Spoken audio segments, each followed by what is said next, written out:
The air hung heavy with the scent of smoke and earth, the kind that clings to your skin after a storm of steel and blood. Distant thunder rumbled, but it was no storm. It was the tramp of Roman boots on the Thracian plains. Chains clinked like morbid bells, and the low sobs of women cut through the haze. You stand there, invisible in the chaos, watching as a line of captives stretches to the horizon. Young women, their dresses torn, hair matted with dirt, huddle in groups, their eyes darting to the soldiers encircling them. The smell shifts now, fear, sharp and acrid, mixing with the sweat of the victors. A commander's voice booms, echoing off the hills. The soldiers hesitate, then move forward, their grins emerging like wolves in the dusk. One girl, her hands bound, whispers a prayer to her gods. The first scream pierces the air, then another, building to a chorus of despair. This wasn't the end of a battle. It was the beginning of something darker. But that wasn't the worst part. What you're about to hear involves sexual violence and systematic brutality. These events are documented but disturbing. If you need to step away, I understand. For those staying, we focus on understanding the system, not exploiting the suffering. From that chaotic plane, zoom out to the vast Roman Empire, a colossus cracking under its own weight. This wasn't madness unleashed by a tyrant. This was a machine of empire, oiled by fear and loyalty, designed to crush threats and bind soldiers to their leader. In 350 AD, Constantius II ruled the eastern half of Rome, a realm stretching from the Danube to the Euphrates. His father, Constantine the Great, had united the empire through conquest and Christianity. But death split it among three sons. Constantius, the middle one, faced constant wars, Persians in the east, barbarians in the north, and now a usurper, Magnentius, who had murdered his brother Constans in the west. The Goths, fierce warriors from beyond the frontier, had pushed into Roman lands, perhaps fleeing Huns or seeking alliance, but Constantius saw them as a vulnerability. Historians debate the exact trigger. Some say a Gothic raid during the Civil War chaos, but the response was calculated. By ordering his soldiers to ravish 10,000 Gothic virgin captives, Constantius rewarded his troops, broke the enemy's will, and sent a message. Resistance means erasure. This wasn't conquest. This was accounting, balancing loyalty with terror. It stabilized his throne then. It warns us now about how power turns humans into tools. The Roman Empire in the mid-4th century was a beast of contradictions, Christian in name, pagan in practice, vast but fragile. It spanned from Britain to Persia, a network of roads, legions, and taxes holding millions in its grip.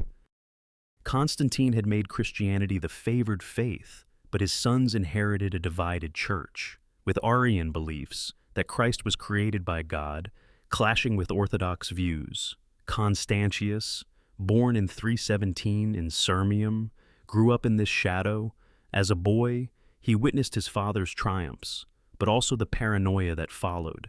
When Constantine died in 337, the army, loyal to the sons, unleashed a purge. 2 uncles and 6 cousins perished in a bloodbath that cleared the path for Constantius and his brothers. Historians like Ammianus Marcellinus describe it as a storm of slaughter, but Constantius didn't order it, he permitted it. This machine of elimination shaped him. He wasn't born evil, he was forged by it. Early in his reign, he faced Shapur II, the Persian king, in endless border wars. Battles like Singara in 348 left thousands dead, but Constantius held the line.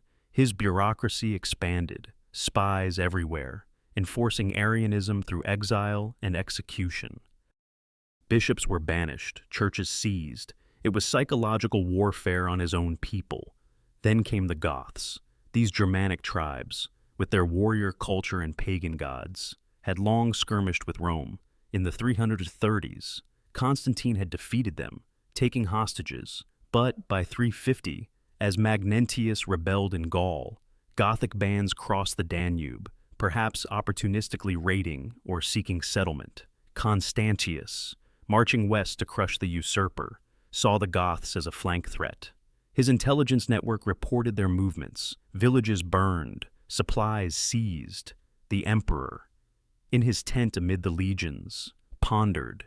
Loyalty was key. His soldiers, weary from Persian fights, needed motivation. A formative moment came earlier, during the 337 Purge. Young Constantius had seen how fear bound men together. Another, the execution of his cousin Gallus years later for tyranny. These taught him that brutality wasn't random, it was policy. And then the Gothic incursion happened. Scouts brought news of a large Gothic force, women and children in tow, camped near the frontier. Constantius issued the order, capture them alive. The machine whirred to life. The plains near the Danube shimmered under a spring sun. The rivers murmur a deceptive calm. Dust clouds rose as Roman cavalry charged, spears gleaming. The Goths, caught off guard, fought fiercely. But Roman discipline prevailed, shouts in Latin mixed with Gothic cries. By dusk, the field was littered with bodies, and the survivors, mostly women and girls, were rounded up. The air carried the scent of river mud and fresh blood. Soldiers, their armor dented, eyed the captives with a mix of exhaustion and hunger. Among them was Theoda, a Gothic girl of 18, daughter of a tribal elder. Before this, her life was simple, tending herds in the northern forests, weaving tales by firelight, promised in marriage to a warrior. She had dreamed of children, of a life under the stars. Her dark hair framed a face full of quiet strength, her eyes the color of storm clouds. As chains bound her wrists, she thought of her father, slain in the clash. The captives, thousands strong, were marched south to a fortified camp near Adrianople. Tension built like a gathering storm. Constantius arrived, his purple cloak billowing, flanked by generals. One, Ursicinus, a grizzled veteran from the Persian fronts, saluted stiffly. "The Goths are broken. Augustus," he reported. Constantius, his face etched with the weight of empire, nodded. The demand was simple. Submission or annihilation.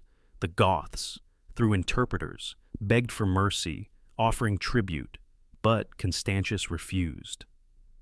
"They must learn," he said quietly. Theoda, pushed forward as a representative, her beauty noted by scouts, knelt. "We seek peace," she pleaded in broken Latin. Ursicinus translated, his voice flat. Constantius met her gaze. "Peace comes at a cost." She refused to beg further, standing tall. That defiance sealed it. The order came at nightfall. Soldiers were told, "The virgins are yours, reward for loyalty." Theoda heard the gates open, the men advancing. Implication hung heavy, no need for details. By dawn, the camp was silent, broken only by muffled sobs. This wasn't about Theoda. This was about the system, rewarding troops to ensure they fought for him against Magnentius, demoralizing Goths to prevent uprisings. A modern parallel? Think of how armies today use terror to control populations. But he made one crucial mistake: shift to Ursicinus's view. The executor standing on a hill overlooking the camp. He had served 20 years, from Persian deserts to Danube forts. The order unsettled him, not for moral reasons, but practicality. "This will breed hatred," he muttered to an aide. As the brutality unfolded, word spread through the legions. The policy escalated from that one camp. Constantius's machine kicked in, reports from spies, incentives for officers, promotions for compliance. The Goths, scattered across Thrace, faced similar fates. Whole villages emptied, women herded like cattle, numbers swelled. Historians estimate thousands, perhaps 10,000 virgins targeted to maximize impact. Ursicinus implemented it in the next region, a valley near Philippopolis. Here, the perspective changes. A merchant's widow, hiding in the hills, witnessed the columns of captives. She saw the system, soldiers paid in spoils, bureaucrats logging pacifications. One brief moment, a young mother, not virgin but spared for labor, clutched her child as the horror began nearby. Contrast that with the beauty amid horror, a wildflower blooming on the bloodied ground, ironic in its innocence. The escalation showed the machinery, Constantius at the top, generals like Ursicinus relaying orders, centurions enforcing incentives, land grants, bonuses. It spread because it worked. Soldiers, bonded by shared acts, fought harder. A breather here, Ursicinus paused by a stream, washing his hands, thinking of his own daughter safe in Antioch. Dark contrast, the empire's glory built on such shadows. What happened next would alarm an entire empire. Time slowed on the third day. As the climax built in the main camp, the air thickened with despair. The sun casting long shadows, Constantius watched from his pavilion, his face impassive. Theoda, among the last, had been separated, her spirit unbroken. She rallied the others with whispers of resistance. "Our gods will avenge," she said. Ursicinus, tasked with the final group, hesitated. The peak horror approached, the soldiers encircling. Implication did the work, no gore, just the mounting terror. Then the crack, a Gothic warrior, hidden among captives, broke free, slaying 2 guards. Chaos erupted, shouts, clashes. Theoda grabbed a fallen dagger, fighting back. In the melee, dozens escaped into the night. Constantius, alerted, raged. "Seal the perimeter!" But the overreach showed. The policy, meant to break, sparked rebellion. Ursicinus pursued, but many slipped away. The system cracked here. Soldiers, sated but now facing backlash, grumbled. Theoda, wounded but free, vanished into the forests. Constantius's error? Assuming total control, the brutality unified the Goths, planting seeds for future uprisings. What broke was not just victims, but the illusion of invincibility. Transition to aftermath. The empire reeled. Constantius pressed on, defeating Magnentius at Mursa in 351, the bloodiest battle in generations. But the Gothic policy haunted, survivors scattered, tales spreading like wildfire. The emperor, paranoid, executed suspects, including Ursicinus, briefly exiled for failure. He died in 361, marching against Julian, his successor. The Goths, demoralized but not destroyed, simmered. Communities rebuilt, but scars lingered. Generations bore the trauma. Power shifted. Julian reversed some policies, but the machine endured.